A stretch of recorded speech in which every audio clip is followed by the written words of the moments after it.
Alors, comme on l'a dit, effectivement, ça fait un petit moment qu'on a commencé à danser nous aussi, et puis qu'on a invité Optail à danser au bout de quelques années avec nous, où il s'en sort plutôt très bien, comme disait Tien. Effectivement, on les challenge. De par la nature de la technologie de la VR, on est challengé, puisque c'est une nouvelle technologie, donc quand on l'importe, c'est à chaque fois des nouveaux défis. En gros, les gens viennent voir Lionel pour le challenger, Lionel vient me voir pour me challenger, je vais voir Optail pour les challenger, puis tout se passe plutôt pas mal. Dans le genre de challenge, par exemple, on parlait de tournage en VR. Dernièrement, on a acheté un mannequin pour le mettre sur un fauteuil roulant. On a eu la caméra à la place de la tête et on a tourné en gare avec ça. Je vous laisse imaginer un petit peu les conditions de tournage que ça a donné. Sur de l'embarquement dans des trains. Oui, alors en plus, il fallait aussi monter dans le train pendant que ça circulait tout ça. Donc, c'est le genre de projet qu'on commence à mener maintenant, donc on en a fait pas mal. On va essayer de vous parler d'un cas d'usage en particulier qui nous a amené beaucoup de challenges et de questions qu'on va partager avec vous. On est venu avec plein de questions et de réponses. Vous débrouillez avec Hervé. Je laisse pour l'instant Lionel présenter plus en détail la fable, si j'arrive à... C'est bon. Oui. Bonjour à tous. Alors, la FAB, qui sommes-nous? Nous sommes le Centre d'expertise et technologie immersive au sein du groupe SNCF. J'ai réussi à le dire en une fois, je crois que c'est une première. Tout simplement, on assiste les différentes entités du groupe en grand. Le groupe SNCF, c'est 5 SA, plusieurs filiales. On est présent avant tout sur tout le territoire français, mais aussi à l'international au travers de nos filiales. Et on est là pour les assister sur des technologies immersives, notamment la VR. On a un gros focus là-dessus. On n'est pas une entité de formation en tant que telle. Vraiment, c'est notre travail. On est 12 personnes à Paris et à Lyon. Comme ça, tu peux nous chercher où ça veut. 1310 casques déployés dans le groupe. Alors, on est un peu fiers. En même temps, c'est pas une réussite en soi s'il reste dans des armoires. Donc, c'est un indicateur de dire qu'on a quand même pas mal déployé dans le groupe. Et vous allez voir que parfois, on n'a pas tout réussi. Parce que forcément, ça fait un moment qu'il est, et comme tout le monde, on s'est trouvé, on se cache pas, et c'est comme ça qu'on apprend.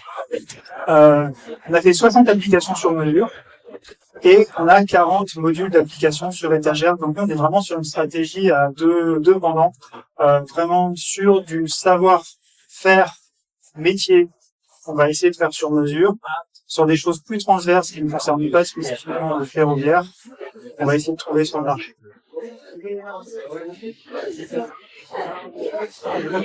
Alors, nous, on aime bien dire qu'on commence par la fin. Alors, on va vraiment vous parler du déploiement. C'est-à-dire, j'ai envie de dire, une fois qu'on a terminé l'application. En tout cas, c'est ce qu'on pourrait penser. On pourrait se dire, voilà, on fait l'application, on sait à peu près ce qu'on met dedans, et après, on voit comment on envoie ça sur le terrain. Au final, c'est pas une super idée. Je vous cache pas qu'on l'a déjà fait, et que ça, c'est une super idée. C'est pas une super idée, parce que, finalement, la façon dont on va déployer, ça va impacter l'application en elle-même. Ça va impacter le matériel qu'on va utiliser, ça va impacter ce qu'on va mettre dedans, ou ce qu'on va pas mettre dedans dans l'application. Parce que, typiquement, on peut être sur différentes dimensions.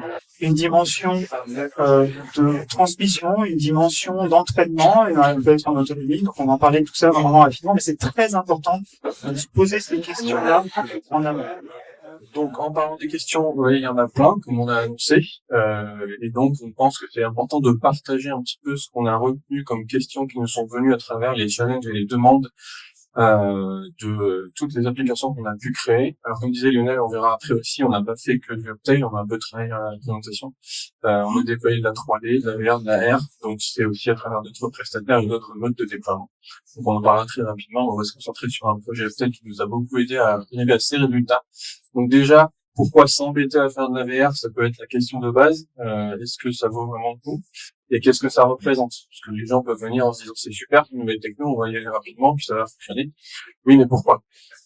Ça inclut un coût, ça on en a parlé, ça revient régulièrement. Je pense que tout le monde est au courant que ça représente un coût. Il faut l'annoncer pour bien gérer, il faut bien le présenter, il faut voir ce que ça donne derrière comme rentabilité éventuellement. Ça représente une sacrée logistique, sachant qu'on a 1300 casques, c'est une bonne logistique, qui fait se poser d'autres questions derrière. Et pour chaque expérience, pour chaque utilisateur final, c'est une friction. C'est-à-dire qu'il faut mettre un casque, il faut avoir ce déploiement et c'est pas neutre. Et donc, il faut savoir pourquoi on le fait et pour quel objectif pédagogique on va chercher à atteindre. Si on fait de la VR pour la VR, franchement, ça va pas super bien se passer. C'est ça. Les utilisateurs aussi, donc on a vu qu'il y avait un public d'utilisation finale auquel il faut penser. Donc là, nous, comme on a déployé beaucoup de casques sur le projet dont on va parler par exemple, on n'est que 12, on ne peut pas faire de l'accompagnement tout le temps.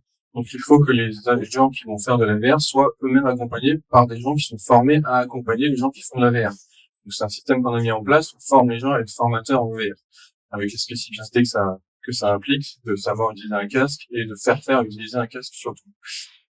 Et on s'est rendu compte que dans le but de l'utilisation finale, c'est très important de bien chuchoter les accompagnateurs, qui soient bien accompagnés et suivis, parce que c'est eux qui vont faire vivre l'application derrière. Donc c'est la question à se poser au départ: qui sont les accompagnateurs? Est-ce qu'ils sont là? Est-ce qu'ils ont les moyens de le faire? Est-ce qu'ils ont le temps, etc., etc. Ça fait partie d'une grande question. Et c'est un public qu'on oublie régulièrement. Vraiment. C'est pourtant pour nous, le premier public cible, c'est qui va faire de la VR si c'est le cas. C'est ça. Quelle inclusion dans le déroulé pédagogique? Donc ça, vous connaissez peut-être un petit peu plus la question. Combien de temps on a pour faire une session? Quel jour? Ça va avec qui? Et du coup, ça va avec le comment. Comment est-ce qu'on peut faire ça? C'est bien aussi d'avoir des casques, mais quand est-ce qu'on les utilise? Comment? Par qui? S'il faut faire plusieurs sessions, sur combien de temps, etc. Donc ça, c'est toutes les questions qu'on peut se poser de base, qu'il faut répéter aussi pour y arriver, et qui vont, une fois de plus, influencer aussi l'édition de l'application. Qu'est-ce qu'on met dedans? Est-ce que ça va être utilisé tout seul? Et du coup, il faut mettre un tutoriel complet ou pas? Est-ce qu'on met pas de tutoriel et ça c'est pas tout seul, donc comment on fait? Etc., etc. Donc ça dépend aussi du mode de déploiement derrière. Typiquement, on a un sujet qui revient souvent. Je sais pas si c'est comme ça chez vous, mais un groupe en formation, c'est souvent 10-12 personnes. D'abord, sur une journée de formation, pas la moyenne, c'est plus simplement. Bon, nous, on considère souvent ce qui est dit sur le marché que pour un formateur, on va avoir 5 casques. Ouais. Du coup, pourquoi les autres pendant ce temps-là? C'est une question à se poser. Et c'est vraiment pas innocent. Parce que si on se pose pas ces questions-là et qu'on regarde pas en grand l'inclusion dans le déroulé pédagogique, finalement, le formateur, il a autre chose à faire que de gérer des gens qui font de la VR, des gens qui font pas de la VR, qui savent pas quoi faire, etc. Et il va faire autre chose, le formateur, parce qu'il a pas le temps. Effectivement. Et du coup, le formateur, il peut être aussi amené à avoir un débrief ou un brief avec la personne. Il faut du temps aussi. Est-ce qu'ils sont prêts à ça? Parce que souvent, on va se dire, ils y pensent pas. Ils disent, on va faire de la VR, ça va fonctionner, mais ils vont être impliqués à un niveau auquel ils ne se posent pas la question. Donc quand on leur dit, ça serait bien pour que la formation ait un impact, qu'on arrive aux objectifs pédagogiques, que ce soit clair pour l'apprenant. Pour que ce soit clair pour l'apprenant, sur certains sujets soft skills un peu compliqués comme le savoir-dire par exemple, il faut qu'il y ait un référent qui accompagne la session. Donc avant, pour parler, et après surtout pour débriefer et voir quel résultat ça a eu. Est-ce que ça progresse ou est-ce qu'il faut refaire des sessions, etc., etc. Donc, comment est-ce qu'on intègre le formateur là-dedans et est-ce qu'elle est en autonomie ou est-ce qu'il y a un débrief? Quelle que soit la modalité, en présentiel, en autonomie, on va pas parler de blended learning, ouais, ça reste un outil. C'est un outil du formateur. Je reviens encore une fois là-dessus. Le formateur, il est clé pour nous dans l'expérience. C'est ça. Question suivante, les conditions d'utilisation, donc la logistique. Une fois de plus, quand on déploie plein de casques, où est-ce qu'on les met, où est-ce qu'on les stocke, comment on les entretient, qui les entretient. C'est du matériel, il faut y penser. Et il faut une fois de plus pouvoir confier la tâche à ceux qui vont faire les formations. Du coup, qui n'en avaient pas conscience avant, donc se poser la question avec eux, parce que vous avez les lieux. Vous allez voir sur le projet qu'on a fait juste après. Toutes ces questions se sont posées, c'était le projet idéal. Mais il faut y penser. Et ensuite, le suivi dans la durée. Donc c'est bien de faire des formations, mais qu'est-ce que ça apporte et comment? Ça, on l'a vu un petit peu sur les autres formations qui ont été présentées. Mais ça va être de dire sur combien de temps est-ce qu'on va suivre la formation. Est-ce que c'est du ponctuel? Est-ce que c'est intégré quelque part? Si c'est intégré quelque part, comment est-ce qu'on récupère les données? Est-ce que les données sont intégrées? Alors nous, si on revient sur ce sujet-là, côté ici SNCF, c'est un petit peu compliqué. On n'est pas encore relié à des remontées de résultats intégrées au SI. Donc on fait autrement. Parce qu'il faut bien le faire, mais il faut aussi y réfléchir, se reposer la question un peu plus pour y arriver. Donc, je vais présenter le projet en question qui nous a amené à tout ça.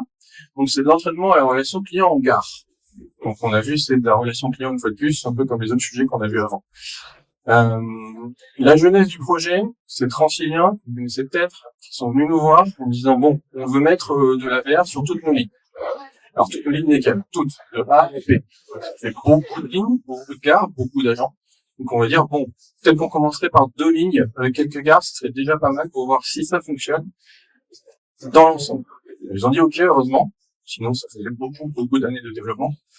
Et on a construit avec eux le module qui permet du coup d'accompagner des clients sur des situations spécifiques. Alors ce qui était facile pour nous à construire, c'est que il y a des attendus clairs, avec des mots-clés. On parlait tout à l'heure de des mots-clés qu'il fallait analyser pour, chez Orange par exemple. Il faut les trouver, il faut se faire les listes.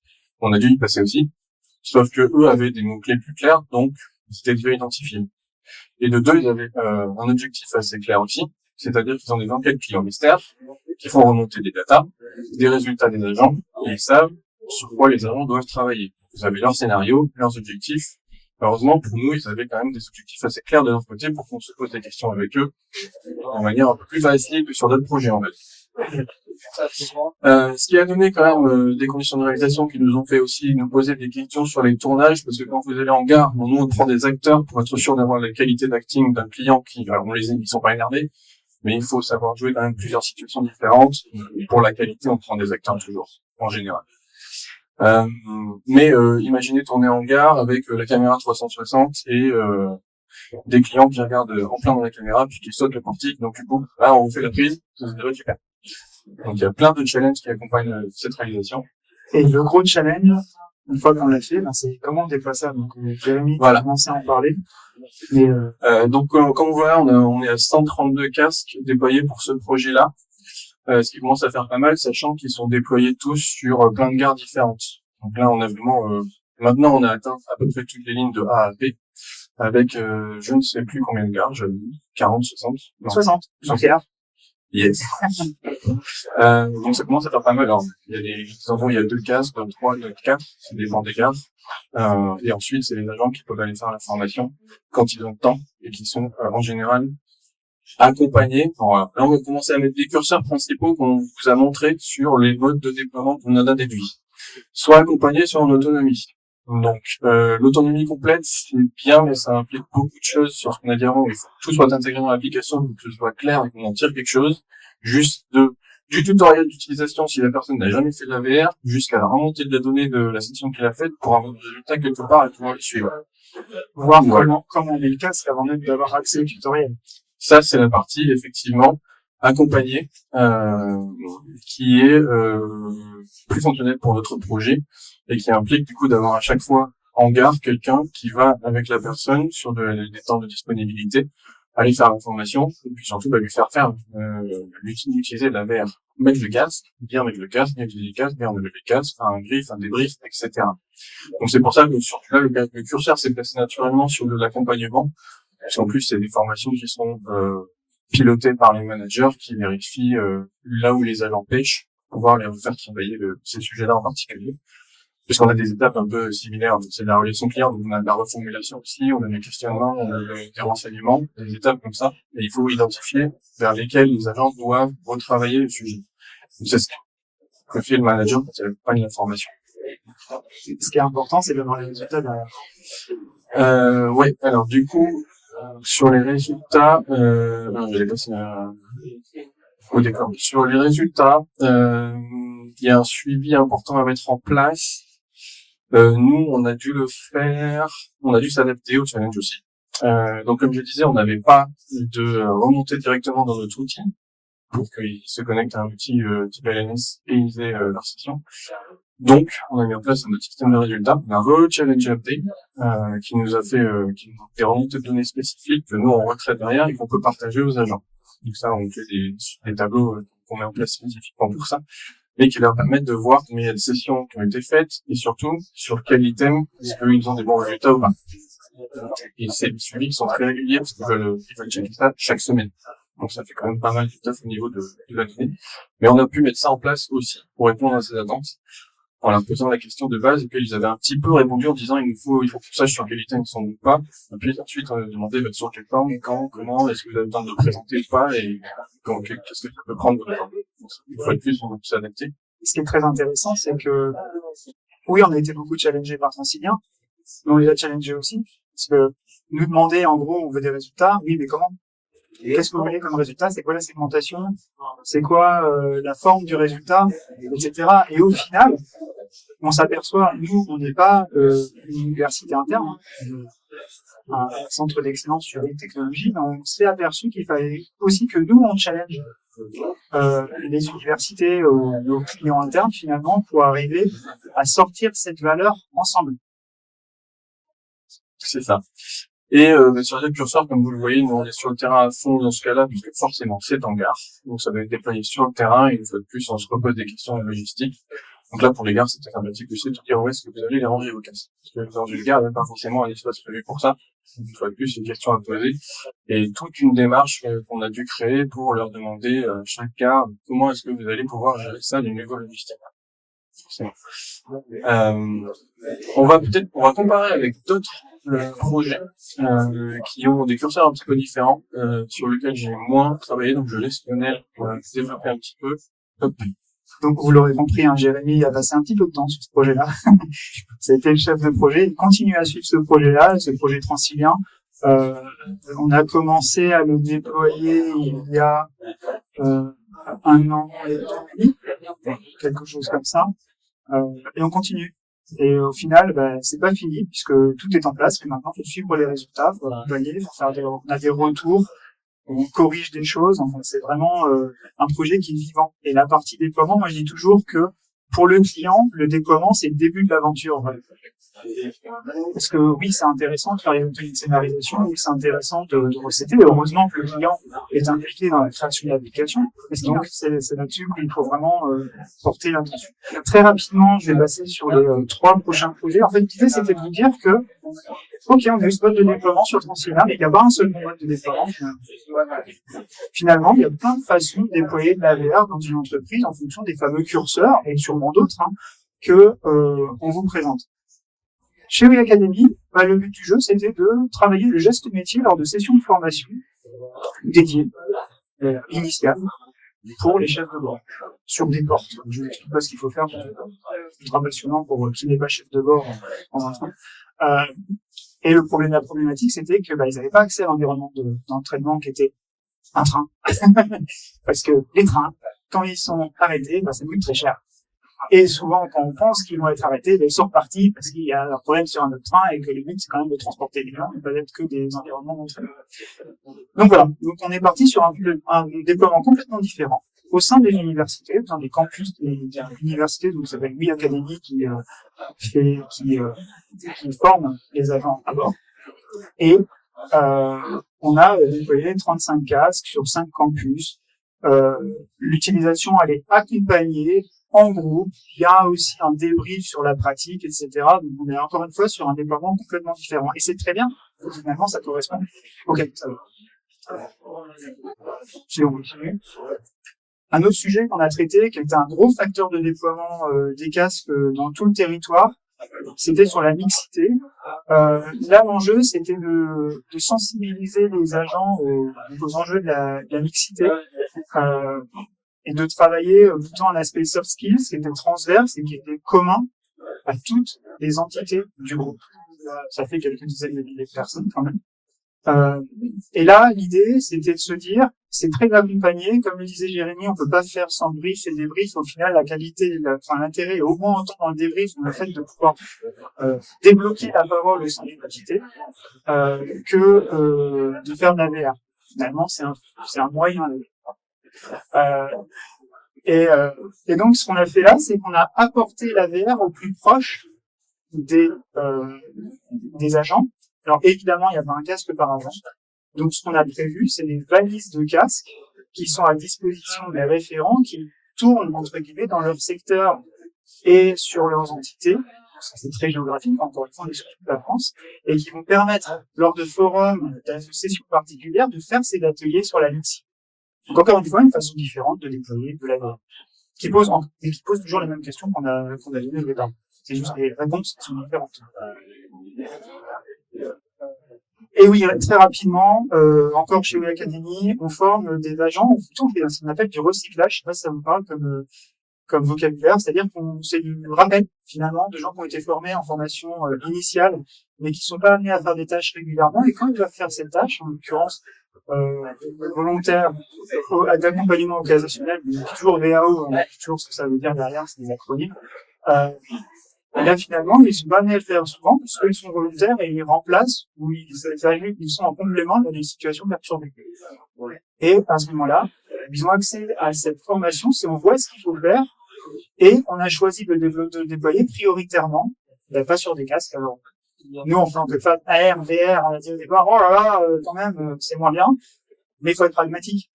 L'agent qui doit aller en urgence et donner un coup de main sur le terrain, puisque c'est souvent au final, c'est beaucoup plus pratique qu'il puisse le faire sur son smartphone ou sur son PC. Ok, c'est un peu moins immersif, mais là, il est dans le rappel. Il n'est pas en train de découvrir, c'est vraiment du rappel. Donc, le but, c'est de réenclencher une mémoire qui a déjà été stockée. Donc, tout ça, c'est intéressant. Et on pourrait se dire, finalement, chacun fait à sa sauce, et puis on voit, puisqu'il y a plein de modes de déploiement. Oui, mais il y a quand même des constantes qu'il faut garder, et l'important, c'est de mutualiser, selon de notre point de vue, et c'est notre travail, finalement, aussi, ces aspects. Un support utilisateur, tout simplement.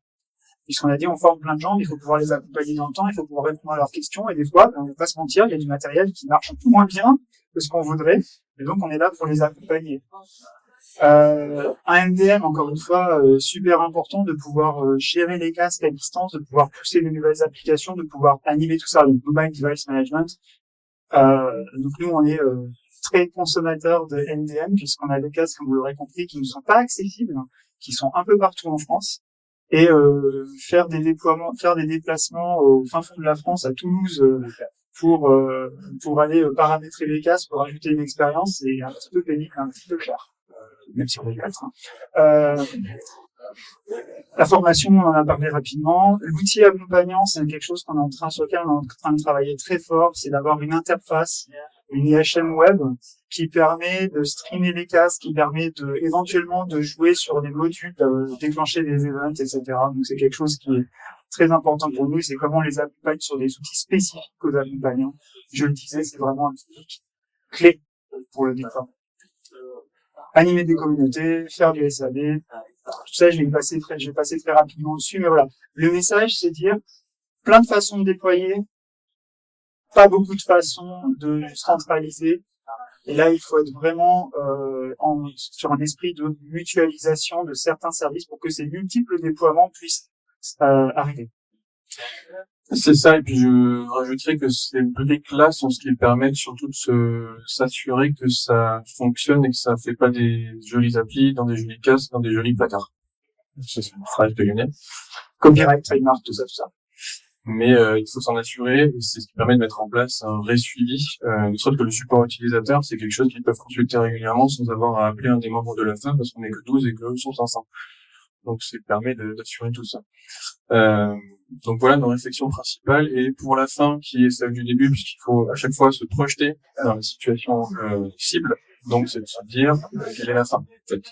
On commence avec la fin en se disant quelle est la situation dans laquelle se trouve l'apprenant, comment est-ce qu'on peut assurer que tout ça se passe bien. Donc en grande question, grands axes plutôt de conseils qu'on a aussi représentés, c'est de faire plus avec, donc se passer de certains éléments. Nous, on l'a évoqué, on n'est pas relié au LMS, donc pour les résultats c'est compliqué. On a mis en place un autre système de remontée de données. On a parfois du matériel qui est pas à disposition, ou des connexions qui peuvent pas se faire tout de suite sur certaines interfaces. Et on trouve des moyens de contournement pour y arriver, et faire en sorte que ça fonctionne. C'est un challenge qui est présent chez nous de par la taille de SNCF, qui représente beaucoup de challenges à l'interne pour se greffer, avoir des casques enroulés, etc. On fait ça. Mais il faut y aller pour pouvoir avancer. On va passer au suivant. Trouver les bons moteurs, c'est simple. On avance avec les gens qui ont envie d'avancer. On n'a jamais attendu que un tel qui est un peu plus réticent enfin se dise que ce serait peut-être une bonne idée. Au contraire, On avance avec ceux qui veulent avancer, on crée un effet d'entraînement. Et ça, c'est super important pour générer du déploiement, en fait. C'est de montrer que ça marche. Même à petite échelle, même si c'est pas le méga sponsor, même si voilà. Ensuite, d'en parler et de prouver par l'exemple avec ceux qui veulent bien y aller, les premiers qui viennent danser. C'est ça. Et en complément, ne pas sous-estimer le déploiement, tout prend du temps. Que ce soit, alors on dit le déploiement parce qu'on s'est concentré là-dessus, mais faire le suivi, c'est vraiment beaucoup de temps d'implication, que ce soit de notre côté par exemple, ou du côté des accompagnateurs. Il faut qu'ils soient prêts, il faut voir avec eux comment est-ce que ça peut se mettre en place si c'est possible. Et ça, c'est aussi valable pour la réalisation des applications. Parce que mettre en place un scénario, ça prend aussi du temps. Ça prend du temps à nous, ça prend du temps aux référents métiers. Donc il faut vraiment s'accrocher pour que ça réponde aux besoins pédagogiques. Il faut les prévenir, il faut se questionner avec eux de est-ce que c'est possible, est-ce qu'il y a le temps, etc. Et surtout, leur dire de sous-estimer pas du tout le temps que ça prend, c'est un vrai projet. Au début, les gens ne pensaient pas que c'était vraiment des projets. C'était juste une application un petit peu sympa qu'on allait caler. Mais si on fait que ça, on répond pas aux objectifs pédagogiques, on se cale pas dans l'information, etc., etc. Donc, faut pas sous-estimer tout ça. Et enfin, c'est intéressant, une fois qu'on a déployé pour une application, de se dire, OK, on a acheté des casques.